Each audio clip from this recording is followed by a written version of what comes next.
जय गुरु जी। जय गुरु जी के चरणों में कोटि कोटि नमन और सारी संगत को मेरी नमस्कार। गुरु जी के शरण में आने के बाद ऐसे लगता है कि हमारी जिंदगी बदल गई। गुरु जी ने कहते हैं कि हम गुरु को नहीं चुनते, गुरु हमें चुनते हैं। तो गुरु जी ने हमें चुना। 2002 में हमें गुरु जी की शरण में जानने का मौका मिला।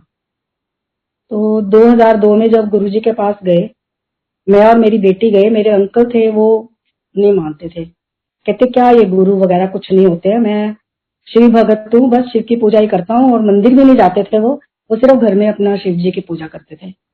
पर उन्होंने ऐसा गुरु जी की लीला कही है क्या, उन्होंने हमें रोका नहीं और हमने मंदिर जाना शुरू कर दिया। और कैसे जाते थे ये गुरु जी को ही पता है कि पहले मैं ऑटो करके करोलबाग अपने भाई की फैक्ट्री जाती थी, उसके साथ मंदिर, मंदिर से फिर जनकपुरी उनके घर, और सुबह हम अपने घर आते थे। और कभी अंकल ने मना नहीं किया कि नहीं जाओ, ये भी गुरु जी की कॉलिंग होती है। 1 साल हो गया हमें जाते हुए और हम बहुत खुश थे। और थर्सडे हमारा दिन था, हम जाते थे तो सुबह से जैसे लगता था कोई शादी वाला घर है, नाच रहा है मन, बहुत खुश हो रहे हैं। और बेटी तो मेरी गाना ही गाती रहती थी, आज हमने गुरु जी के घर जाना, आज जैसे गुरु दे जामना, ऐसे करके वो गाने गाती रहती थी। तो एक दिन अंकल कहते हैं कि मुझे समझ नहीं आता तुम लोग इतने खुश होते हो, तो आज मैं भी चलता हूँ। उन्होंने जब खुद कहा कि मैं चलता हूँ तो मैं तो बहुत ही खुश हो गई कि जब सारा परिवार जुड़ जाता है तो उसके बाद गुरु जी के जाने का कुछ आनंद ही और होता है। उसके बाद अंकल ने जाना शुरू किया और हम अपना हर थर्सडे को चले जाते थे। पूरे दिन जाने के बाद तो समझ आई कि थोड़ा जल्दी जाना ज्यादा अच्छा होता है कि जब गुरु जी डैशबोर्ड पे बैठे होते हैं और गुरु जी ऊपर से उतरते थे और थोड़ा सा कर्टन हटा के बाहर संगत को देखते थे हम फायर स्टेट में, तो उस टाइम ऐसे लगता था जैसे पता नहीं हजारों कमल हमारे हृदय में खुल गए, इतनी खुशी होती थी। तो धीरे धीरे हमने ऐसे किया कि हम 5:45 ही हम अंपायर स्टेट पहुंच जाते थे और बाहर बैठ जाते थे। एक झलक कि गुरुजी ऊपर से उतर के नीचे आएंगे दर्शन देने के लिए और एक कर्टन हटा के बाहर देखेंगे संगत को, तो हम उसी में बहुत खुश हो जाते थे। और उसके बाद मंदिर खुला, बड़ा मंदिर जाना शुरू किया, सोमवार को वहां सेवा होती थी। तो सुबह से लेके हम जैसे मंदिर खुलता था पहुंच जाते थे और वहां सत्संग जो उस टाइम की संगत है सबको पता था कि कैसे होता है कि सफाइयां करनी, गुरु जी कहते थे मेरा सत्संग करो और फिर लंगर करो बैठ के, और हम वैसे ही करते रहे। मेरी बेटी थी वो उसने बीकॉम किया, तो उसके बाद उसने सोचा मैं बीएड करूं या एमकॉम करूं। तो हमें कुछ इतना पता नहीं था गुरु जी का कि गुरु जी के जो ड्रीम होते हैं वो लाइव होते हैं। तो मेरी बेटी को ड्रीम आता है तो गुरुजी कहते हैं तो बीएड नहीं करनी तो एमकॉम करनी है। तो वो मुझे कहते कि नहीं मम्मा मैं बीएड नहीं करूंगी, मैं एमकॉम का फॉर्म भरूंगी। तो मुझे बड़ा अजीब सा लगा कि ड्रीम ही तो आया, ड्रीम में क्या पता क्या है नहीं है, तो दोनों ही फॉर्म भर। पर बच्चे का विश्वास मेरे से ज्यादा था, तो उसने सिर्फ एमकॉम का फॉर्म भरा, रिटन टेस्ट दिया, लेकिन वो क्लियर नहीं कर पाई। तो पर वो मुझे कहे मामा फोन करो मेरा जरूर हो जाएगा, जब गुरुजी ने बोला तो जरूर होगा। और करते करते 3-4 महीने निकल गई, पढ़ाई भी शुरू हो गई और वो बार बार कहें जी हम तो सेकंड लिस्ट तो लगाते ही नहीं है कभी। गुरुजी की कृपा, उन्होंने सेकंड लिस्ट लगाई और सबसे ऊपर उसका नाम था। गुरुजी ने उसको एमकॉम कराई, उसकी जॉब लगवाई। उसके बाद हमें लगा कि इसकी शादी करनी चाहिए। शादी के लिए मैंने अंकल को बोला कि भी अब न्यूज़पेपर में दे देते हैं, तो अंकल बोलते हैं अभी बहुत गर्मी है तो हम अक्टूबर नवंबर में थोड़ा अच्छा मौसम होगा उस टाइम देंगे, ताकि ये जो हमारा कल्चर है देखना दिखाना तो ये गर्मी में नहीं ठीक। तो मैंने कहा ठीक है। मंडे को गुरुजी ने सत्संग सुनवाया सिंगला अंकल से, एक और 2 अंकल से, कि कैसे गुरुजी ने उनके बच्चों की शादियां करी और कैसे बोला कि सगन लेके जाओ, अंगूठी लेके जाओ, मिठाइयां लेके जाओ, वहां पर हो जाएगा। तो इतना प्रेरित होकर कि कहते कि अब ये गुरुजी की बेटी है, अब गुरुजी जाने और ये जाने, कहते अब तू चुप करके बैठ जा। फिर भी एक माँ है, मैं गुरुजी के उधर अरदास करती रहती थी। तो मेरी बेटी के ड्रीम में गुरुजी आए और उसको बोलते हैं तेरी माँ ना मेरा बहुत सिर खांदी है, उन्होंने कहा मैं तेरे वास्ते डायमंड रखा है, चिंता न कर। और गुरुजी के वचन और गुरुजी का ड्रीम, कैसे कुछ गलत हो सकता है। और फिर गुरुजी ने ही शादी का सब कुछ किया, बस हम तो सिर्फ देखते रह गए कि ये कैसे मिरेकल हो रहा है। 14 मई को जब गुरुजी मंडे को मंदिर आए, कभी आते ही नहीं थे उस टाइम, 6 बजे का टाइम था, हम लोग मंदिर से बाहर निकल आए कि भी 6 बजे मंदिर खाली करना है। एकदम एक गाड़ी आके गेट पे रुकी तो देखा उसमें से गुरुजी।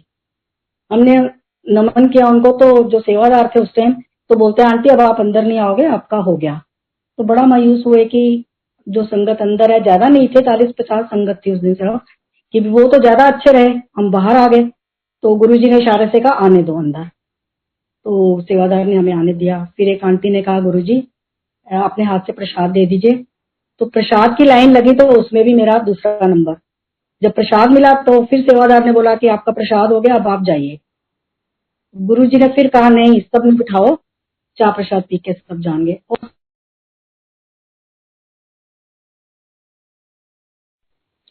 उसके बाद गुरुजी ने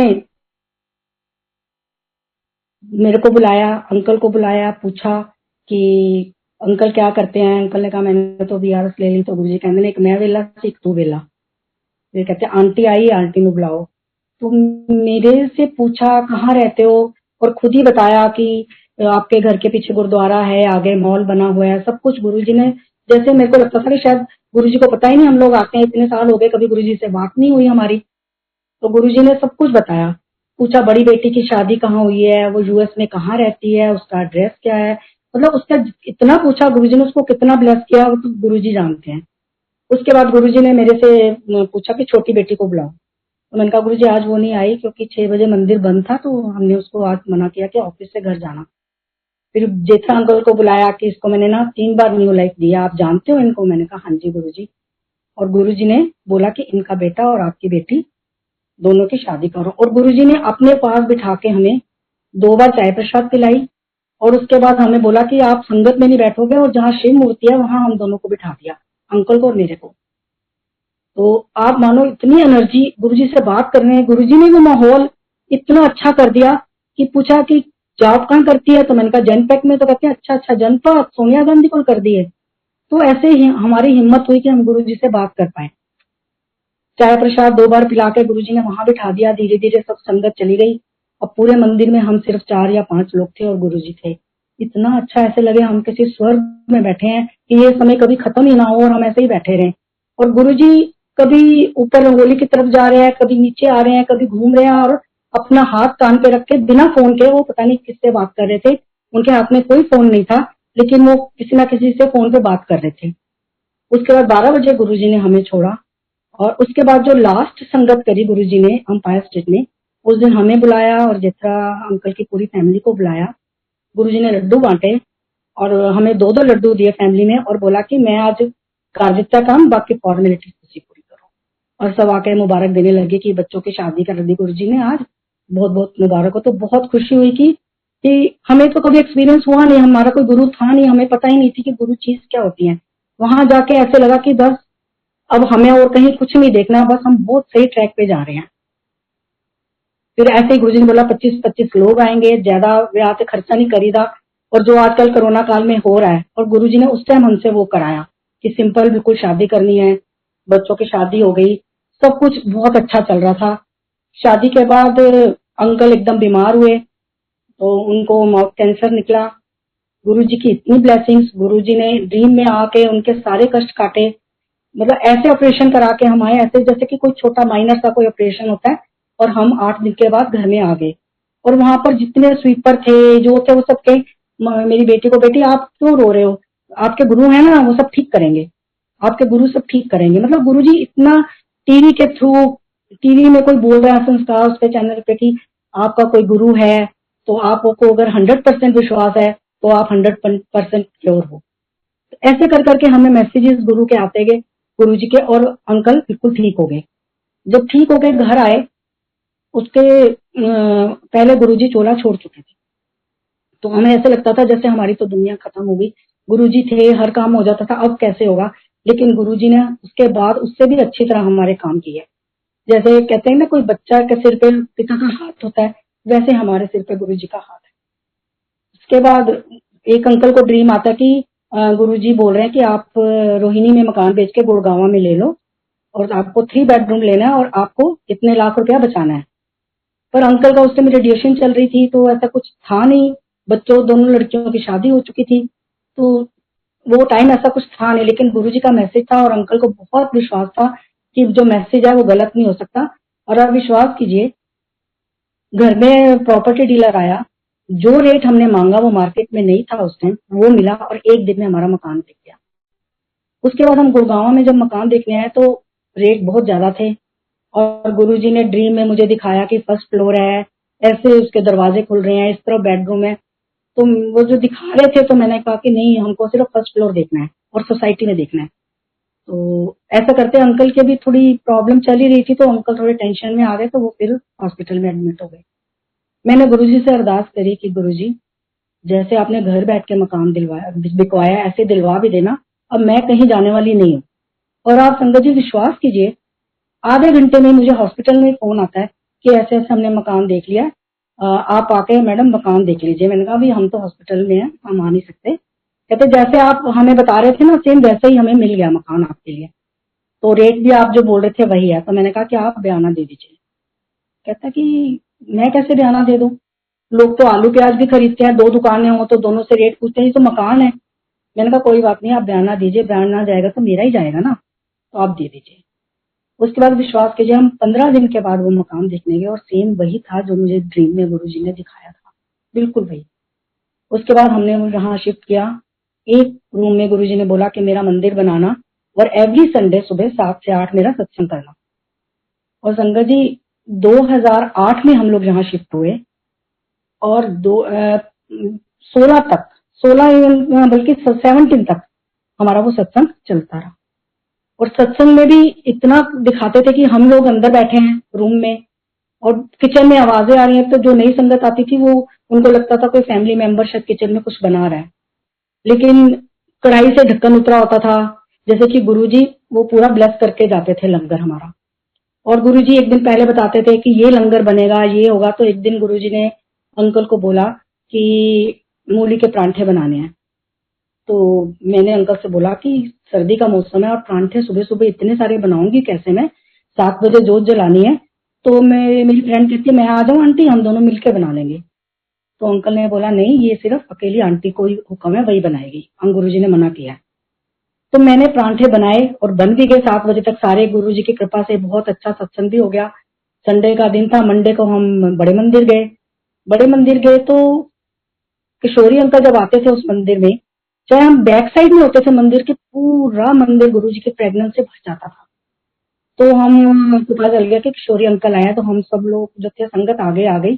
तो किशोरी अंकल ऐसे ही बस मूड में थे, कहते हैं जहाँ वाटर कूलर है और गणेश जी की स्थापना है वहीं हम बन्नी पे बैठ गए। कहते चलो आंटी आपको ना आज एक सत्संग सुनाता हूँ। तो हम बैठ गए। तो मेरे को ही वो फेस करके बोलते हैं कि आंटी ऐसे गुरुजी एक बार चंडीगढ़ गए थोड़ी देर के लिए और वहां वो बहुत देर के लिए रहे। एक आंटी लंगर बना के भेजती थी और मैं जब लंगर लेके आता था। कहते जब मैं लंगर लेने गया तो उन्होंने 2 ही चपाती बनाई होंगी कि आंटी का फोन आ गया और आंटी बाहर चली गई रसोई से। और वो बहुत देर तक फोन करती हुई और मेरे को टेंशन हो रही थी कि कब लंगर बनेगा, मैं लेके जाऊंगा, लंगर का टाइम हो रहा है। और वो आंटी जब अंदर गई तो रोटी सारी चपातियां बनी हुई थी और परात में आटा नहीं था। तो वो हैरान होगी, वो कुछ बोली नहीं, उन्होंने बस वो पैक करके अंकल को दिया। कहते आप जाओ, मैं तैयार होके आती हूँ। कहते जब मैं आधे घंटे बाद मंदिर गई तो मैं जैसे ही एंटर करी तो गुरुजी मुझे बोलते हैं आंटी लंगर तू बनानी है, लंगर तेरा गुरु बनाना है। तो ये बात बिल्कुल सच है कि हम कुछ भी करते हैं उसके लिए हमें हिम्मत सिर्फ गुरुजी देते हैं, हम कुछ नहीं कर सकते। तो वो मेरे को जवाब मिला कि तू क्यों घबरा रही है कि संगत इतनी होती है, मैं सुबह उठ के कैसे ये बनाऊंगी। तो गुरु लंगर तू नहीं करती, जो करते हैं वो गुरुजी करते हैं। तो ये सब गुरुजी की कृपा है, हम कुछ नहीं कर सकते। ऐसे ही फिर संगत ने किसी ने बोला कि गुरुजी तो बिना पेट्रोल के गाड़ी चला देते हैं, ये करते हैं। तो अंकल हंसने लगे एक दिन, कहते ऐसे कैसे हो सकता है, बिना पेट्रोल के कभी गाड़ी चलती है। संगत जी बड़े मंदिर से रोहिणी जाने के लिए आपको पता है कितने 50 से ऊपर किलोमीटर है। तो हम पूरी स्पीड पे रात को मंदिर से घर जा रहे थे। तो पंजाबी बाग फ्लाईओवर पे किसी ने हमें कुछ बोला। तो मैंने अंकल को बोला कि शायद ना पीछे बेटी है, वो ऑफिस से आती थी, थकी हुई होती थी, वो सो जाती थी। तो मैंने कहा शायद ना पिछला दरवाजा खुला है हमारा गाड़ी का, आप फ्लाईओवर से नीचे उतर के जरा साइड में गाड़ी लगाओ। जब गाड़ी लगाई तो देखा तो गाड़ी तो पंचर है। फिर मोती नगर में कोई जान पहचान के बच्चे थे संगत के, उनको फोन किया, उन्होंने आके वो हमारा स्टेपनी लगाई और जाके हमने गाड़ी, हमारी सोसाइटी में शादी थी, हमने सामने वाली सोसाइटी में गाड़ी लगा दी। अगले दिन हम फिर मंदिर चले गए, और वो पंचर गाड़ी है और सबको पता है पंचर गाड़ी हिलती नहीं है, और वो अपना भागी जा रही है हमारी गाड़ी जो है। उस दिन अगले दिन तक भी चलती रही। जब अंकल वो लगवाने गए पंचर, तो वो बोलता कि आपने कितनी गाड़ी चलाई कि ट्यूब तो है ही नहीं अंदर, ट्यूब का पाउडर बना हुआ है पूरा। तो तब हमें समझ आई कि हम सबको ऐसे ही बोलते थे। वाकई गुरुजी ने हमारी पंचर गाड़ी मंदिर से घर, घर से मंदिर और फिर मंदिर से घर तक, इतने उसने कहा कम से कम आपने 100 किलोमीटर तो चलाई होगी, और 80 की 90 की स्पीड पे गाड़ी चली, पंचर गाड़ी। तो उस दिन के बाद मतलब गुरुजी अपना विश्वास पक्का करते रहे। ऐसे ही एक बार हम गुड़गांव से मंदिर जा रहे थे, ग्वाल पहाड़ी के, जैसे ही वो मोड़ आता है ना, उस मोड़ के ऊपर हमारे साथ एक अंकल थे, तो उन्होंने बोला अंकल मुझे ना थोड़ा कोल्ड है, तो आज एसी मत चलाओ, खिड़की खोल दो। तो उसके बाद जैसे ही हम पहुंचे तो मेरे अंकल कहते हैं अंकल थोड़ी देर के लिए खिड़की बंद कर दूं। उस टाइम तो वहां सड़क होती नहीं थी, एकदम मिट्टी मिट्टी होती थी, तो मिट्टी आएगी तो आपको और एलर्जी हो जाएगी, तो मैं थोड़ी देर के लिए शीशा बंद कर देता हूँ। संगत जी आप विश्वास कीजिए, एकदम रेड लाइट के टर्न पे हमने वो शीशा ऊपर किया, एसी चलाया, और गोल्फ कोर्स में वहां से जो उसकी बॉल थी वो नेट के इतने ऊपर से आके मेरे वाले शीशे पे लगी, और शीशा पूरा चकनाचूर, मेरे ऊपर पूरा शीशा, और वो बाल उछल के आगे अंकल की गोदी में जाके गिरे।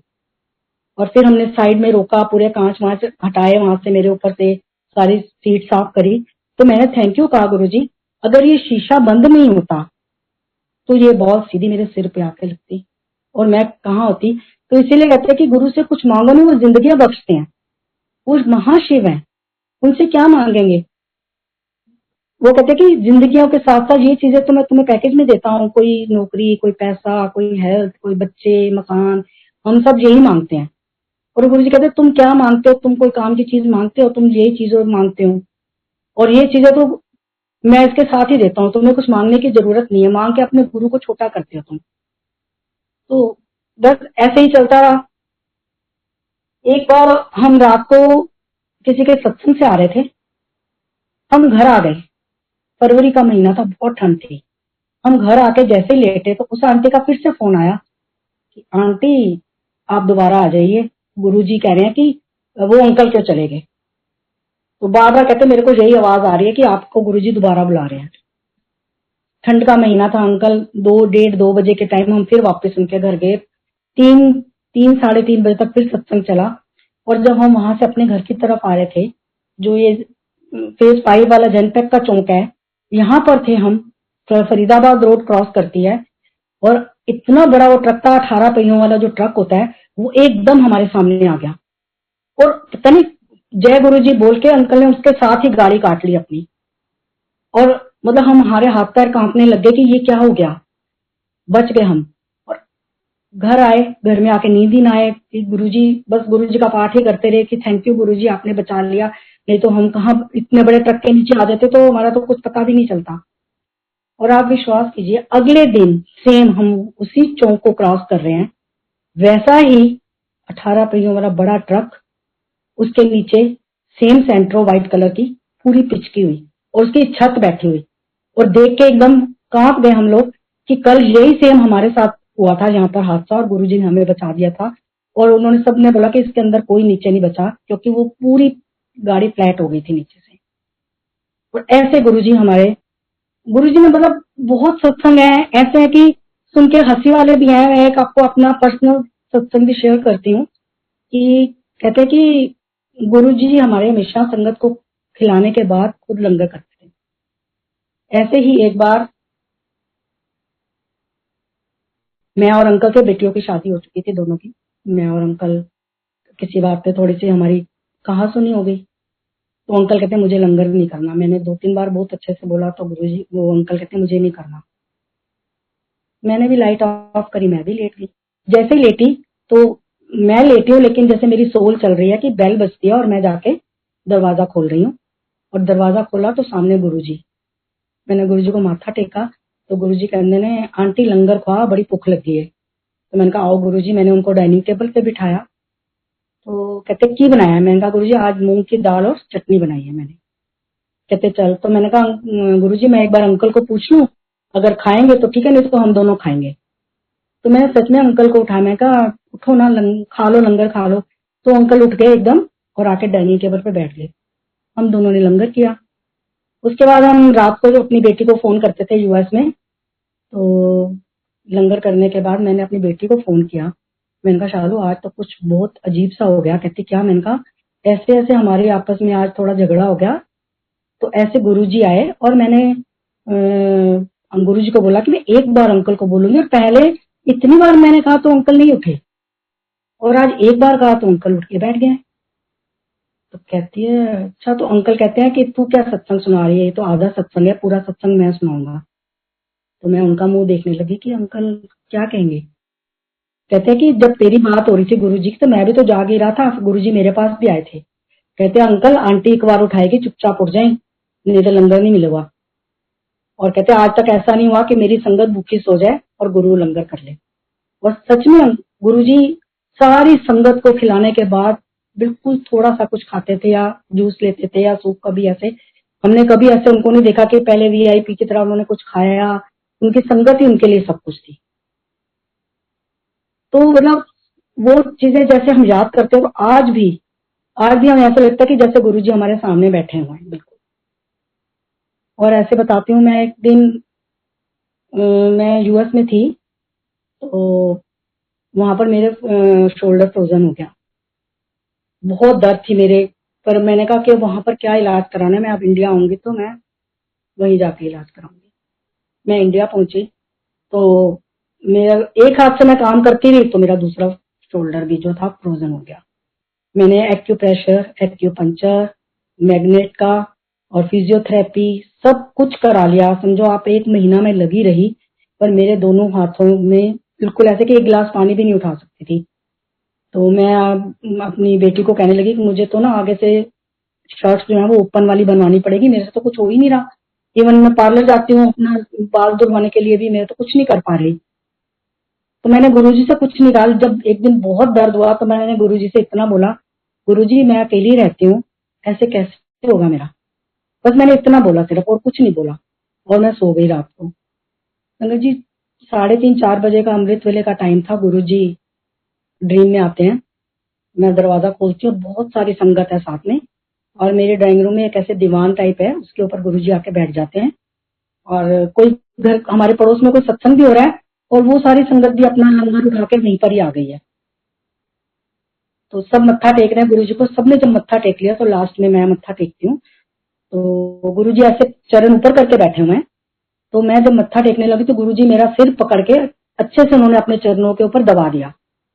दबाने के बाद अपने दोनों अंगूठों से मेरे नेक से लेके मेरी पीठ तक अच्छे से 4-5 बार पूरा मुझे मसाज करी। और फिर कहते हैं जा आंटी कल्याण करता तेरा, बहुत चंगी है तुम। मैं चुप हो गई, सो गई। फिर गुरुजी जब जाने लगे तो गुरुजी व्हील चेयर पे गए। तो मैंने सोचा कि गुरुजी आए तो चल के थे, अब गए व्हील चेयर पे हैं।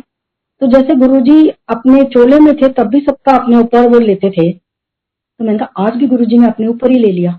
सुबह मैं उठी तो मैं सबको याद करने लगी। मैंने कहा हाँ रात को ड्रीम आया था, गुरुजी आए थे, गुरुजी ने ऐसे ऐसे किया था। तो मैं अपना हाथ चेक करने लग गई, कभी एक हाथ ऊपर कर रही हूँ, कभी दूसरा कर रही हूँ, और मेरे इतने फ्रीली से हाथ हो गए जैसे कि कभी कुछ हुआ ही ना हो। और मैं फिर सबको फोन करके बता रही हूँ कि मेरे को तो गुरुजी ने ठीक कर दिया। और संगत जी आज उस बात को 4 या 5 साल होने को आए हैं, और मेरे आज तक कभी मेरा दोबारा से मैं कुछ भी कर लूं पर मेरा कभी फ्रोजन शोल्डर नहीं हुआ। गुरुजी की कृपा इतनी है। उसके बाद अभी लास्ट ईयर की बात है, कोरोना से पहले मैं नवंबर में यूएस से जब आई, न्यू जर्सी में मेरी बेटी रहती है, और जो मंदिर है न्यू जर्सी का वो बिल्कुल वॉकिंग डिस्टेंस, मतलब 2 या 3 मिनट में हम सामने, घर के सामने एकदम मंदिर है। तो कभी भी दोपहर को चली जाती थी, अमृत वेला होता है वहां चले गए। कभी दोपहर को बोर हो रहे हैं बच्चे अपने अपने कामों में चले गए तो मैं वहां जाके बैठ जाती थी, जल प्रसाद पिया, शब्द 24 घंटे लगे रहते हैं वहां पर सुने, और मैं और मेरी छोटी सी दोती हम लोग बैठ कर वापस आ जाते थे। जिस दिन मेरी फ्लाइट थी तो मैं उस दिन गुरुजी से आज्ञा लेने गई। मैंने कहा गुरुजी कल मैं वापस इंडिया जा रही हूँ, आपने मेरे साथ ही चलना है, और कह के और मैं आज्ञा लेके उनसे आ गई। जब रात को सोई तो गुरुजी ने दिखाया कि बहुत बड़ा कोई हॉल है, बहुत संगत बैठी है, और गुरुजी अपने आसन पे बैठे हैं। और उसके बाद गुरुजी जाने लगते हैं तो सारी संगत खड़ी हो जाती है और गुरुजी हमारे आगे से निकल के जा रहे हैं और हम उनको हाथ जोड़ के नमस्कार करी जा रहे हैं सब। और इतने ज्यादा टाइट खड़े हैं हम कि हम हिल भी नहीं सकते। अब जब गुरुजी मेरे सामने आते हैं तो मुझे कहते हैं, आंटी अपना हाथ दिखा। तो मैं बड़ी मुश्किल से पीछे से ऐसे ऊपर से निकाल के बड़ी मुश्किल से मैं अपना राइट हैंड बाहर निकालती हूँ। तो गुरुजी मेरे को देख के कहते हैं, नहीं आंटी अपना खब्बा हाथ दिखा, लेफ्ट हैंड साइड। मैंने फिर अपना ऐसे करके अपना लेफ्ट वाला हैंड आगे किया।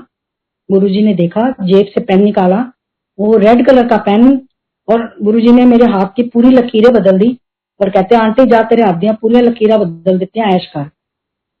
तो मैं सुबह उठी तो मैं मतलब रोई जा रही हूँ। बेटी कहती क्या हो गया मम्मी, तबीयत ठीक है या कुछ जाने की टेंशन हो रही है आपको, कि भी थोड़ा सा सफर होता है लंबा तो थोड़ी सी टेंशन हो जाती है। मैंने कहा नहीं बेटे कुछ टेंशन नहीं है, मेरे को तो रात को गुरुजी आए, पता नहीं मेरे साथ क्या होना था, मेरी लाइफ में क्या होना था, जो गुरुजी ने मेरा सारे हाथ की लकीरें बदल दी। अब संगत जी क्या मांगे हम गुरुजी से, क्या मांगे? हर चीज तो वो ऐसे दे रहे हैं कि बिन मांग, कहते ना बिन बोले सब कुछ जानना। उनको पता है कि हमें क्या चाहिए, किस समय क्या नहीं चाहिए। जब मेरे अंकल ने गुरुजी के पास गए 2012 में, उस टाइम की बात है कि अंकल को जब दोबारा डिटेक्ट हुआ तो गुरु अंकल बहुत बीमार थे। सब बोले कि आप गुरुजी से अरदास करो, गुरुजी से अरदास करो। तो अंकल सबको कहते थे चुप हो जाओ, ये मेरे और मेरे गुरु के बीच की बात है, उनको पता है मुझे क्या चाहिए क्या नहीं चाहिए। तो मेरी बेटी थी बेंगलोर से आई हुई थी, तो वो यहीं रुक गई कि पापा की ऐसी हालत नहीं है कि मैं वापस जा सकूं। कहती है कि पापा आप कुछ भी कहते हो गुरुजी सुनते हैं, आप एक बार उनसे बोलो आपको ठीक कर दे। तो उनका तो बोलना भी बंद हो गया था, खाना पीना सब बंद हो गया था लास्ट में। तो अंकल कहते हैं उसको इशारे से कि अपना अटैची उठा और चली जा, कि मुझे गुरुजी से कुछ नहीं कहना, जो देते हैं उसके लिए एक बार शुक्राना और जो नहीं दे रहे उसके लिए डबल शुक्राना। कि फिर एक आंटी को भी ड्रीम में दिखाया गुरुजी ने कि अगर ये रुकता, इसको मैं जिंदगी भी दे देता तो बहुत मुश्किल होनी थी इसके लिए। तो मैंने इसके जितने कर्म थे मैंने 10 महीनों में इसके सारे कर्म कटवा दिए। तो संगत जी ये 7 जून की बात होगी। पहले गुरुजी अंकल ने मुझे 1 साल पहले कहा कि मेडिटेशन में मुझे गुरुजी ने दिखाया है कि मैं गुरुजी के पास जा चला गया हूँ और गुरुजी ने मुझे बोला कि जो सारे तेरे लास्ट राइट्स होंगे वो दीपक अंकल करेंगे, क्योंकि वो पिछले जन्म का उनका भी कुछ कर्जा है तेरे साथ, तो वो करेंगे।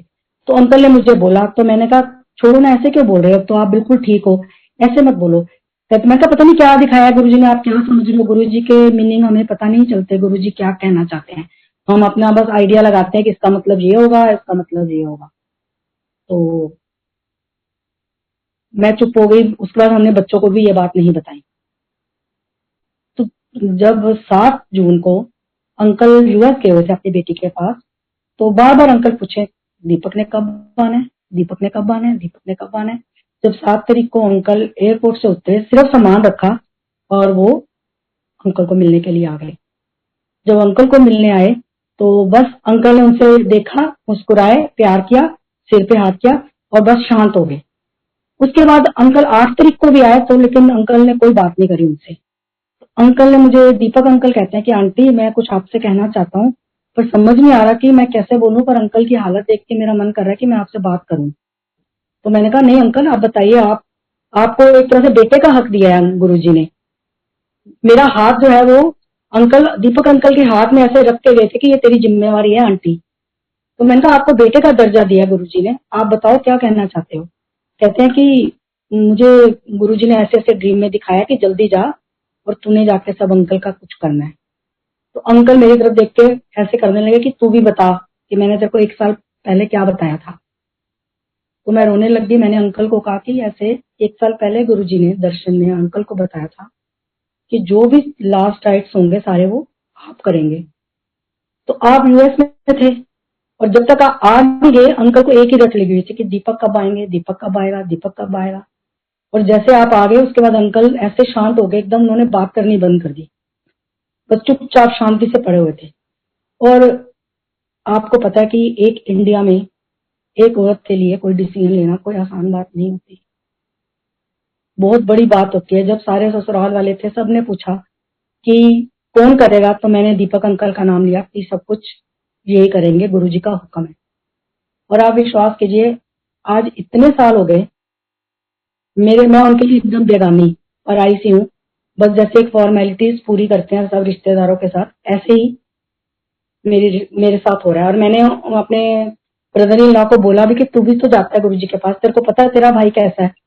अगर गुरुजी कुछ भी कह रहे हैं, चाहे उनके लिए दुनिया एक तरफ गुरुजी एक तरफ, तो जो गुरुजी ने कह दिया वो तो उन्होंने करना ही करना है। तू नाराज मत हो, तेरा कोई हक नहीं लिया हमने हमने सिर्फ गुरुजी का हुक्म माना। तेरी इज्जत आज भी उतनी है हमारी नजरों में, लेकिन इंसान है, इतनी जल्दी कहाँ समझ आती है किसी को। और वही हुआ, गुरुजी ने दीपक अंकल से ही सब कुछ कराया।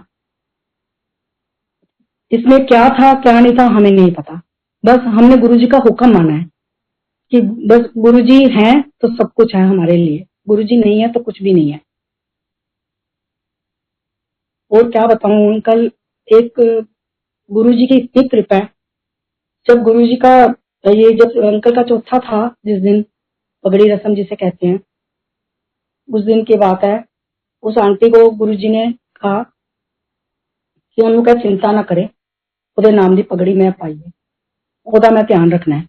और आज भी मेरा मंदिर जाने का मन करता है, कहीं सत्संग में जाने का मन करता है। गुरुजी जैसे संगत को ऐसे मेरे लिए भेज देते हैं कि जैसे पता नहीं साक्षात गुरुजी मेरे सामने खड़े हैं। मेरे को किसी को कहने की जरूरत नहीं पड़ती है, आगे से ही फोन आता है, आंटी आज मंदिर चलोगे, आंटी आज उधर सत्संग में आप चलोगे। तो उनको क्या मैं कहूँ, उनसे क्या मांगू। कई बार मैं मन में सोचती हूँ कि काश मेरा भी एक बेटा होता तो आज मैं अकेली नहीं होती। अब बेटियों के पास जाती हूँ, पर फिर भी हमारे जो कल्चर है उसमें तो यही है ना कि भी बेटी के घर में माँ रहे तो अच्छा नहीं मानते सब। तो बस ऐसे ही एक बार मैंने बोला कि गुरुजी काश मेरा भी बेटा होता। तो हमारी जो मेड है वो बहुत पुरानी मेड थी, बहुत सालों से मेरे घर में काम कर रही थी, नेपालम थी। अब वो वापस चली गई नेपाल, इस टाइम वो नहीं है यहाँ पर। एक दिन मुझे कहती है, आंटी आपके बेटे की जो ये फोटो लगी है ना बहुत अच्छी है, ये आपके बेटे की फोटो है ना। तो मैंने कहा ये मेरे माता पिता भगवान गुरु पति साईं सब कुछ मेरे यही है। तो गुरुजी मुझे दिखा देते हैं कि तू क्यों कहते है सब कुछ मैं ही हूं तेरा। और कुछ ना कुछ मेरे सामने ऐसा ला के करते हैं कि वो कोई ना कोई मुझे आके कहेगा आप क्यों ऐसे परेशान होते हो, मेरे को देखो मैं कितनी परेशान हूँ बेटे बहू से, आप कितने अच्छे हो। जब आपका दिल करता है मंदिर जाते हो, जब दिल करता है सत्संग पे जाते हो, कुछ नहीं रहो मेडिटेशन करो, अमृत वेले उठते हो। कहते हैं अब कितनी बंदिशें होती हैं, आप तो गुरुजी का शुक्र करो कि आपको जो ये अब बाकी की जो लाइफ है आपको गुरुजी ने इतनी अच्छी बख्शी है कि आप सिर्फ गुरुजी से कनेक्ट होकर रहो, आपको और कुछ नहीं करना। तो मैं गुरुजी का लाख लाख शुक्राना करती हूँ कि गुरुजी ने अपने शरण में रखा, मुझे इतना प्यार दिया, संगत का इतना प्यार मिला। और गुरुजी कैसे दिखाते हैं कि मैं तेरे साथ हूँ। हमारे पड़ोस में एक आके लोग रहे, उनका बेटा था और मम्मी थी उनके, बस दो लोग थे। और उसकी ये दो तीन टैक्सियां थी और वो टैक्सियां ज्यादा चलती नहीं थी कि वो कहते हैं कि ड्राइवर ही सब कुछ खा जाते हैं, कुछ हमें बचता नहीं है। तो वो बड़ी परेशान थी आंटी। तो कहती है आपके घर में क्या सत्संग वगैरह होता है, मैंने कहा हाँ जी। तो वो मेरे घर में आके बैठी, उन्होंने गुरुजी के बारे में सुना मेरे से। संडे का दिन था, दोपहर का, तो प्रसाद था संडे का, मैंने उनको प्रसाद दिया, एक गुरुजी का स्वरूप भी दिया। तो मैंने कहा आंटी आप चिंता मत करो, गुरुजी की कॉलिंग है आपके लिए, आप देखना आपका कैसे दिन फिरेंगे, आप चिंता मत करो सब कुछ ठीक होगा। तो उन्होंने जाके अपने बेटे को बोला कि ना मैं साथ वाली आंटी के घर गई थी, तो ये देख उनके गुरुजी हैं और ये उन्होंने प्रसाद दिया तेरे लिए, तो खा ले। तो कहते अच्छा उनके गुरुजी हैं, कहते हाँ पर ना ये चोला छोड़ चुके हैं, पर उनकी गद्दी लगाई हुई आंटी ने, तो वो ओमनी प्रेजेंट है, वो हर जगह, वो भगवान है, शिव है। तो कहते हैं मम्मी क्या ये चोला छोड़ना क्या होता है, क्या कह रहे हो, गुरुजी नहीं है। गुरुजी तो मैंने खुद देखे हैं। कहते तूने कैसे देख लिए। कहते हाँ आंटी के घर एक बड़ा सत्संग हो रहा था, ये दरवाजा खुला था, सामने दरबार था और गुरुजी का आसन लगा हुआ था। तो मैंने देखा गुरुजी उस पर बैठे हुए थे और काफी संगत आगे होकर गुरुजी ऐसे झुक के और उन सबसे बातें कर रहे थे। संगत जी गुरुजी ने उनको दर्शन दिए जिनको गुरुजी के बारे में कुछ पता भी नहीं था। कहते और अभी थोड़े दिन पहले की बात तो है कि उनके घर में गुरुजी थे और पीछे पीछे इतनी सारी संगत जा रही थी, और मैं अपने काम से आ रहा था और मेरे आगे आगे तो उनके गुरुजी आए इनके घर में। तो उसको दर्शन देके इतना ब्लेस किया गुरुजी ने, उसकी जॉब लग गई नोएडा में, और उसको कंपनी की तरफ से ड्राइवर मिला, कन्वेंस मिली, और मकान अपना बन गया। तो वो आंटी और उनका बेटा बाद में हमारे घर मिलने आए और इतना थैंक्स किया मेरे को। कहते हैं आंटी हमारी जिंदगी बदल गई, आपने क्या हमें मिलाया, क्या गुरुजी थे वो, क्या है हमें नहीं पता, लेकिन हमारे जिस दिन से हमने आपसे स्वरूप लिया है।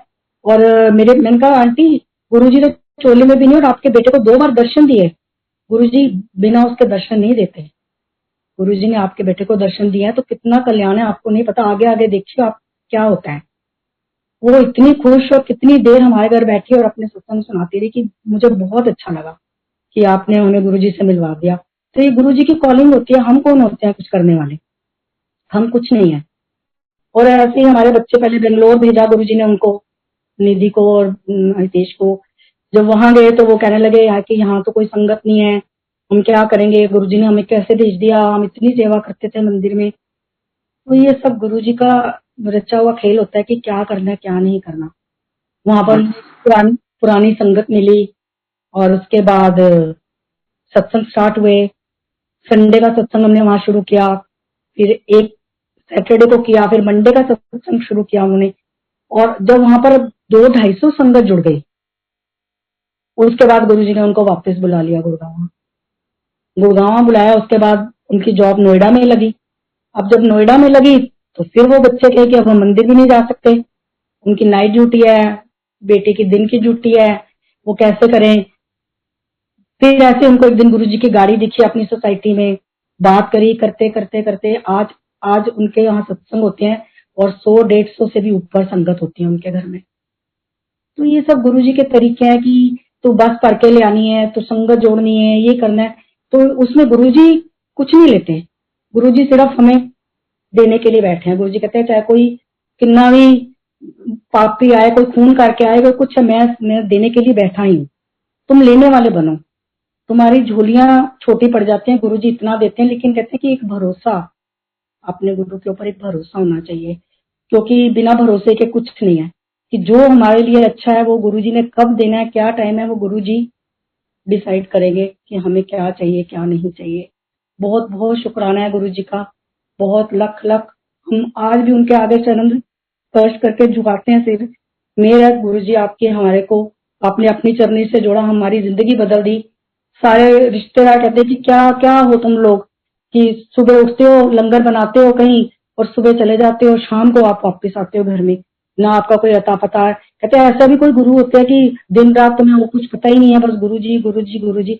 और संगत जी आज के दिन हमारा पूरा परिवार गुरुजी ने जोड़ा है, मेरी सारी सिस्टर्स, ब्रदर, उनके बच्चे, उनकी दामाद, बेटे, बहू, सब सब। इवन दुबई में है, कोई स्विट्जरलैंड में है, कोई पंजाब में है, कोई यूएस में है, सब जगह सत्संग होते हैं और सब इतना मानते हैं गुरुजी को, क्योंकि गुरुजी कहते हैं मैं तुम्हें नहीं तुम्हारे पूरे खानदान को ब्लेस करता हूँ, तुम्हारे पड़ोसियों को ब्लेस करता हूँ, ताकि वो तुम्हें देख के जेलस ना करें कि ये कितने खुश क्यों हैं। क्योंकि गुरुजी कहते हैं हर जगह पे जब आप जाते हो तो कुछ ना कुछ वीआईपी लोग होते हैं। उन वीआईपी में कौन होते हैं? गुरुजी की संगत। और आप देख लीजिए कितने सत्संग आपने सुने होंगे कोरोना काल में, गुरुजी ने कितने ब्लेस करे। इतना तो शायद हमने कभी याद नहीं किया होगा कि सुबह अमृत वेला करते हैं, फिर दिन में सत्संग, फिर शाम को जूम पे कभी शिव पुराण पढ़ रहे हैं, रात को सत्संग, दिन रात गुरुजी का जाप कर रहे हैं। तो ये गुरुजी ने इतनी ब्लेसिंग्स दी है, पूरी संगत को जोड़ा है, तो उनका कितना शुक्राना है, कितना ब्लेस किया गुरुजी ने हम सबको। मैं तहे दिल से गुरुजी का शुक्राना करती हूँ। और अंकल अब समाप्त करूं? हेलो जी आंटी आप कर सकते हैं कंटिन्यू थोड़ी देर और, अगर सत्संग सुनना चाहें तो। ठीक है अंकल, मैं एक दो और सुना देती हूँ। हाँ जी श्योर। मेरी बेटी यूएस में है, तो उसने गुरुजी के दर्शन नहीं किए, क्योंकि उसकी शादी 2001 में हो गई थी और हम गुरुजी से जुड़े 2002 में। तो हमारे से वो बातें सुनती रहती थी, तो गुरुजी से अच्छा ये वो, तो कहती थी मम्मी जब भी आप एम्पायर स्टेट जाओ तो एंटर करने से पहले फोन ऑन करना, मैं गुरुजी को प्रणाम करूंगी और उसके बाद आप स्विच ऑफ करके बंद करके आप अंदर जाना। तो मैं हमेशा ऐसे करती थी, उसकी हाजिरी लगवाती थी गुरुजी के दरबार में। तो वहां जब हम वापसी पे होते थे तो कहती, मम्मा आप कुछ बताना मत, मैं बताऊं कि गुरुजी के लंगर क्या बना है। तो मैं कहती थी हाँ बेटे बता, आज आलू बड़ियां थी, आज चने की दाल थी, आज गोभी की सब्जी थी। तो मैं कहती तेरे को कैसे पता चलता है? कहती मम्मी हमारे आसपास कोई इंडियन नहीं था उस टाइम, अब तो बहुत इंडियंस चले गए, वहां उस टाइम कोई नहीं था। कहते कि और सुबह से मेरे मुंह में आलू बड़ियों का टेस्ट आ रहा है, और मैं एक एक ऐसे अंदर थूक लेके जाती हूँ तो आलू बड़ियों की टेस्ट और खुशबू पूरे घर में है। तो गुरुजी जो लंगर हम करते थे वहां वो मेरे बच्चे को कराते थे। उसको बड़े मंदिर के दर्शन कराए गुरुजी ने। जब हम बड़े मंदिर जाते थे सिर्फ मंडे को, तो हमें कुछ नहीं पता था, पहले फंक्शंस में जाते थे सिर्फ, तो भी पीछे कोई कुटिया है, कुटिया के अंदर सिर्फ मिट्टी का पोचा लगा होता है, ऐसा हमें कुछ पता नहीं था उस दिन तक। तो वो कहती मम्मी मंदिर में पीछे एक कुटिया है, उसके अंदर गुरुजी ने विष्णु रूप में मुझे दर्शन दिए हैं। काले रंग की सॉक्स पहनी थी गुरुजी ने, मैंने चरणों को छुआ और गुरुजी ने मुझे कहा जा तेरा कल्याण करता। तब हमें कुछ नहीं पता था कि गुरुजी ऐसे बोलते हैं, या गुरुजी कभी बिना सॉक्स के हमें नहीं दिखे, ऐसा कुछ हमें पता नहीं था। जब अगले मंडे हम गए तो मैं पीछे पूरे मंदिर में जब परिक्रमा करी, स्टार्टिंग की बात है ये, तब हमें नहीं पता था। देखा तो सच में वहां कुटिया है, कुटिया में जाके हमने दर्शन किए तो सच में मिट्टी का पोछा लगा हुआ था, जबकि वो कभी मंदिर नहीं आई थी, उसने गुरुजी के दर्शन नहीं किए थे, लेकिन गुरुजी ने उसको बहुत ब्लेस किया। वो एक बार कुछ शॉपिंग करने गई, तो शॉपिंग करके वो इंडिया आ रही थी, तो उसने बहुत सारा सामान खरीदा। तो एक उसको कुछ अपने लिए ड्रेस पसंद आई, तो फिर उसने वापस रख दी। कहती नहीं ये बहुत खर्चा, अभी तो जा ही रही हूँ, मैं आके खरीदूंगी, अभी नहीं रख रही मैं। और संगत जी जब वो इंडिया से वापस गई, उसने अलमारी खोली जाके, सेम ड्रेस विद टैग, जबकि आप ऐसा कुछ बाहर निकाल नहीं सकते, तो अलार्म बज जाता है, और ऐसा उसने किया भी नहीं, लेकिन वो उसकी अलमारी में पड़ा हुआ।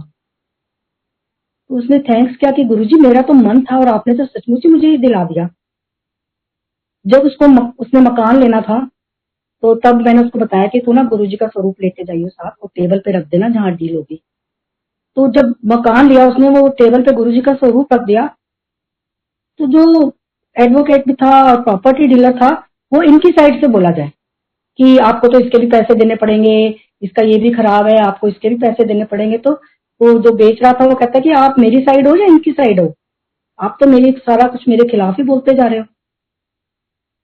तो गुरुजी ने कैसे उसको दिखाया, कहते मैंने मकान खरीदा, तो मैंने कहा यहाँ पर ये बहुत हैज बहुत ऊंची ऊंची हो रही है, तो ये तो बड़ा व्यू तो बड़ा खराब सा लगेगा ऐसे। तो कहती मम्मी अगले दिन हम जब सुबह अपना सामान लेके गए और वो पूरी हैज कटी हुई थी, इतनी अच्छी से स्टाइलिश से कटी हुई। और कहती मैंने इतना गुरुजी को थैंक्स किया, मतलब एक एक चीज उसकी भी वहां पर गुरुजी ने कैसे ब्लेस करी है मैं बता नहीं सकती। ऐसे ही एक बार मैरिज एनिवर्सरी थी हमारी, बड़े मंदिर में मैंने गुरुजी को मत्था टेका। हम इंसान हैं, हमें पता है कुछ नहीं मांगना चाहिए, हम बोलते भी हैं, सबको सिखाते भी हैं कि मत मांगो, लेकिन जब अपने ऊपर आती है तो हम कुछ ना कुछ कर ही देते हैं ऐसी हरकत। तो मैंने गुरुजी से कहा गुरुजी मेरे को कुछ नहीं चाहिए, बस आप कुछ इंडिकेशन दीजिए कि आपने मुझे ब्लेस किया, आप हो मेरे साथ। तो मैं ऐसे आंखें बंद करके बैठी और मैं क्या देख रही हूँ कि ऐसे गुरुजी मुझे कुछ दे रहे हैं और मैं दोनों हाथों से कुछ ऐसे ले रही हूँ। बस उसके बाद मेरी पेंट्री में सेवा थी, थर्सडे की बात थी, मैं पेंट्री में चली गई। थोड़ी देर में मेरे अंकल आते हैं तो कहते हैं आंटी इतना बड़ा गुलाब का फूल उन्होंने। तो मैंने कहा ये फूल आपने कैसे तोड़ लिया मंदिर में, यहाँ तो अलाउ नहीं है हाथ भी लगाना। कहते तू तेरे को बाद में बताऊंगा, तू ये पर्स में रख ले। मैंने वो फूल पर्स में रख लिया। रात को जब सेवा खत्म करके हम लोग 11 साढ़े 11 घर आए, तो अंकल कहते हैं कि फटाफट अभी 12 नहीं बजे, तू ना ये फूल को धो के इसको पानी में उबाल के और छान के ले। मैंने पानी में उबलना रख दिया और मैं ड्रेस चेंज करने चली गई, तो अंकल ने वो छान के और मुझे कटोरे में पकड़ाया, तो मैंने ऐसे ही लिया जैसे गुरुजी ने मुझे दिया, दोनों हाथ करके। तो मुझे याद आ गया कि गुरुजी ने ऐसे ही मंदिर में मुझे कुछ दिया था। तो कहते हैं जब मैं कुटिया के पास बैठा था तो गुरुजी आए और मुझे कहते हैं आज आंटी दी मैं और तेरी मैरिज एनिवर्सरी है, आंटी कह रही थी गुरुजी कुछ ब्लेस कर दो, ते इंज कर गुलाब का फूल दे दो उन्होंने। तो कहते हैं अंकल मैं तोड़ने लगा, तो कहते नहीं नहीं अगे चल। तो अंकल ने बोला नहीं गुरुजी मैं मंदिर से कैसे फूल तोड़ सकता हूँ, कहते मैं तुम्हें कह रहा हूँ तोड़।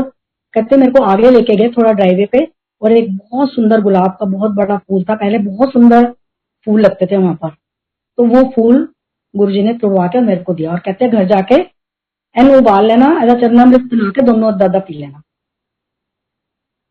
तो क्या मांगे, क्या करे, क्या मन की क्या सुनते हैं, हर चीज गुरुजी सुनते हैं, हर चीज सुनते हैं। गुरुजी कहते थे मंदिर से सीधा घर जाओ, घर से सीधा मंदिर आओ, पूरी ब्लेसिंग्स लो, ट्रांसफर हो जाएंगी। फोन बंद रखो, गुरुजी की छोटी छोटी छोटी छोटी चीजें हैं, सिर्फ हमें माननी है और कुछ भी नहीं करना। और वो आपकी लाइफ को कैसे चेंज करते हैं, कैसे ट्रैक पे लाते हैं। अब हमें लगता है कि हमारी जिंदगी में कोई दुख ही नहीं है, दुख तो बहुत थे, सिर्फ वो गुरुजी ने 90% लेके सिर्फ 10% हमें दिए हैं। और वो 10% में भी गुरुजी जो हैं वो शक्ति हमें देते हैं, हमारे साथ हैं। जैसे कहते हैं कि भी मैं चल रहा हूँ तो गुरुजी मुझे हमेशा आप मेरे साथ चलते हो। तो लेकिन जब दुख का टाइम आया तो गुरुजी आपके तो चरण दिखने ही बंद हो गए, आपकी शैडो मेरे साथ चलती थी वो तो थी नहीं। तो गुरुजी कहते हैं वो तेरी नहीं थी, वो मेरी ही शैडो है, मैंने तुझे गोद में उठाया हुआ है। तो वही हमारे गुरुजी करते हैं कि जब भी कोई परेशानी आती है, कोई दुख आता है, तो गुरुजी हमें अपनी गोद में उठा लेते हैं, इतना प्यार देते हैं। और मैं यही कहती हूँ कि कोई पुरानी संगत नहीं है, कोई नई संगत नहीं है, सबके ऊपर पूरी पूरी कृपा है गुरुजी की। बस जो छोटी छोटी चीजें गुरुजी कहते हैं उन पे विश्वास करो, किसी की निंदा मत करो, चुगली मत करो, सीधा घर आओ, मंदिर जाओ, पूरा लंगर करो, जल प्रसाद लो। और गुरुजी कहते थे कि जब जो मांगते हो तुम्हें मिल जाता है तो कभी कभी थैंक यू करना आ जाया करो, कि मैं तुम्हें औलाद बख्शता हूँ तो तुम पार्टियां करते हो शराबा और कबाबा नाल, और मेरे को कोई पूछता नहीं। तो ऐसा मत करो, कि कभी कभी थैंक यू करने आ जाया करो। और गुरुजी इतना प्यार करते हैं अपनी संगत को। वो कहते थे मेरी जो एक खुशी है, कहते कि जब संगत आती थी तो गुरुजी के फेस पे इतनी खुशी और रौनक होती थी, देखने वाली होती थी। एक बार ऐसे एक और बात बताते हैं, मैं आपको एक सत्संग याद आया, दिवाली का दिन था, हम अंपायर स्टेट गए, तो हम 6 बजे पहुंच गए। बस घर में ऐसे फॉर्मेलिटी करी, जरा सा दिया जलाया और हम गुरुजी के पास भागे कि दिवाली गुरुजी के साथ ही मनाते हैं। हम जब एंटर करे अंपायर स्टेट में, कोई भी नहीं था, सिर्फ गुरुजी सामने वो किचन के साथ जो डैशबोर्ड है उस पे बैठे थे और हम लोग बैठे थे। गुरुजी ने हमें देखा, मुस्कुराए, 5 मिनट बिठाया। गुरुजी कहते चलो ऊपर चलो। तो हमें लगा कि गुरुजी नीचे बिठा लेते हमें, अब तो कोई है भी नहीं है। उसके बाद गुरुजी ने जब संगत आ गई तो मिठाई प्रसाद बांटा, हम भी लाइन में लगे। जब हम लाइन में लगे तो मैं ना अपने मन में कह रही हूँ, अरे गुरुजी पिन्नियां पिन्नियां रह गई, मुझे पिन्नी मत देना, बड़ी हैवी हो जाती है, मैं क्या करूंगी। तो गुरुजी ने मेरी तरफ देखा, मुस्कुराए और संगत जी 4 पिन्नी उठा के मेरे को दे दी। और मैं तो देखते रह गई कि मैंने तो एक भी नहीं खा सकती, गुरुजी ने मुझे 4 पिन्नी दे दी। और मैं वो खाती रही करती, मैंने 3 खा ली। उसके बाद लंगर आया, सबको कुछ और मिठाई मिली लेकिन मुझे फिर पिन्नी मिली। फिर मैंने वो भी खाई, लेकिन एक पिन्नी मेरे से नहीं खाई गई, वो मेरे ऐसे लगे गले में अटक जाएगी। मैंने बाहर बैठ के भी कोशिश करी, मैंने गुरुजी से माफी मांगी कि नहीं गुरुजी मुझे नहीं बोलना चाहिए था। तो वो मैंने सुबह आके घर में खाई। ऐसे हमारे गुरुजी, और गुरुजी कैसे ब्लेस करते हैं, एक और सत्संग मैं शेयर करती हूँ, इसके बाद मैं विराम लगाऊंगी। एक बार थर्सडे की मतलब बुधवार रात को मुझे ड्रीम आता है। तो गुरुजी कहते हैं आंटी कल तू आएगी मंदिर, तो अपने साथ जो तेरे साथ एक मोटी सी आती है उसको लेके आना। तो मैंने, मेरी एक सिस्टर थोड़ी सी हैवी है, मैंने उसका नाम लिया। तो कहते नहीं नहीं तेरे अंदर कोई और आमदी है ना, उन्होंने लेके आई। तो मैंने अपनी भाभी का नाम लिया, मैं क्या हाँ, कहते हाँ हाँ उन्होंने लेके आई। तो मैंने अपनी भाभी को बोला कि कल ना हमारे साथ आप अंपायर स्टेट चलोगे। वैसे वो जाते थे, कहते कि नहीं मेरे को ना अब शुगर है और बहुत संगत होती है, टाइटली बैठना पड़ता है और वॉशरूम जाना पड़ता है, गुरुजी के सामने शर्म आती है, तो मैं ना थोड़ा अवॉइड करने लगी हूँ। मैंने कहा देखो आज तो गुरुजी ने आपको बुलाया, उनका इनविटेशन है, प्लीज आज तो आपको जाना पड़ेगा, क्योंकि आज तो मैं कैसे भी आपको खींच के भी चाय लेके जाऊंगी। तो मैं उनको लेके गई है, भाई को और भाभी को अपने। हम जैसे हम अंपायर स्टेट के मंदिर के अंदर एंटर करने लगे, मैं सबसे आगे थी और बाकी अभी दरवाजे में थे। तो सिंगला मैंने कहा शब्द नहीं चल रहे, शायद किसी का सत्संग चल रहा है। तो सिंगला अंकल ने हमको शांत कर दिया, खड़े रहो, चुपचाप चुपचाप खड़े रहो। तो मैं ऐसे थोड़ी आ गई थी और मैंने ऐसे देखा कि गुरुजी दिव्य प्रसाद प्रोड्यूस कर रहे थे। ऐसे उन्होंने हाथ जोड़े हुए थे और धीरे धीरे करते हुए उनके हाथ में वो दिव्य प्रसाद जो था वो बड़ा होता गया और इतना बड़ा वो लड्डू का आकार ले लिया। और उसके बाद जो आरडी सिटी वाले शर्मा जी थे, शायद उनके लिए वो प्रोड्यूस किया था। उनके हाथ में गुरुजी ने दिया और सारी संगत को बोला कि लाइन लगा लो, और हम सब लाइन में गए और गुरुजी ने वो हमें दिव्य प्रसाद दिया। वो हमने खाया और आज भी हम उसका टेस्ट जो है वो महसूस करते हैं कि ऐसा ऐसा हमने कभी जिंदगी में कुछ नहीं खाया होगा। उसके बाद जितने भी स्वरूप थे गुरुजी के, उसमें इतना अमृत कि दिख नहीं आता है कि इसमें कौन सा स्वरूप है गुरुजी का। गुरुजी के अंदर फिर देखा, सब नजारे देखे। पहली बार हमने देखा कि गुरुजी के मंदिर में हौज पौच हो रही है, कोई इस स्वरूप को देखने जा रहा है, कोई वो स्वरूप देख रहा है। उसके बाद गुरुजी ने एक बर्तन में अपने हाथ धोए और फिर वो विप्पी अंकल ने हमें एक एक चम्मच वो चरणामृत दिया सारा। तो मैंने अपने सिस्टर को बताया कि मैंने कहा आज हमें दिव्य प्रसाद मिला। तो गुरुजी ने कहा कि कहते अच्छा गुरु, मैंने तो सुना गुरुजी ने बोला कि आज जिन जिन को मैंने दिव्य प्रसाद दिया है उनको मैंने मोक्ष दे दिया। तो हमने गुरुजी को माथा टेका, थैंक यू गुरुजी, हम इस काबिल नहीं है। गुरुजी कहते तुम सब गंदी नाली के कीड़े हो, लेकिन आज आपने हमें इतनी प्यार दिया, इतनी गुरुजी की शोभा हम बढ़ा रहे हैं करते हो। तो फिर वो कहते मैंने कहा नहीं भाभी थोड़ा सा प्रसाद घर लेके आई है अपने बेटे के लिए। वो विकासपुरी से ऑटो करके वहां गई कि भाभी मेरे लिए थोड़ा सा रखा। उन्होंने कहा नहीं मैंने तो थोड़ा सा था, वो रात को मैंने उसके मुंह में डाल दिया। तो उसने कहा कि वो हैंकी है आपके पास जिसमें लाए थे? उसने कहा हाँ। कहते मुझे हैंकी दो। तो उसने वो कॉर्नर चूस लिया कि इसमें कुछ लगा होगा। संगत जी ये प्यार, ये भाव गुरुजी के लिए होना चाहिए कि क्या प्यार है कि उसने पूछा कि उसके साथ कुछ तो लगा होगा, गुरुजी का अमृत मैं भी कुछ ले लूं। तो ऐसे गुरुजी ने हमें बख्शा, आज भी उनकी बख्शे हो रही है हमारे ऊपर। हम इतनी मौजें लूट रहे हैं गुरुजी के राज में। बस गुरुजी अपने साथ ही लगाए रखना और बस आखिरी टाइम में हमें अपने साथ ही लेके जाना, आप ही आना। हमें मोक्ष दिया आपने तो आपका बहुत बहुत बहुत धन्यवाद गुरुजी। हमें शक्ति देना और अपनी भक्ति भी देना। जय गुरुजी, जय गुरुजी, जय गुरुजी। और कोई भूल चूक हो तो गुरुजी माफ करना।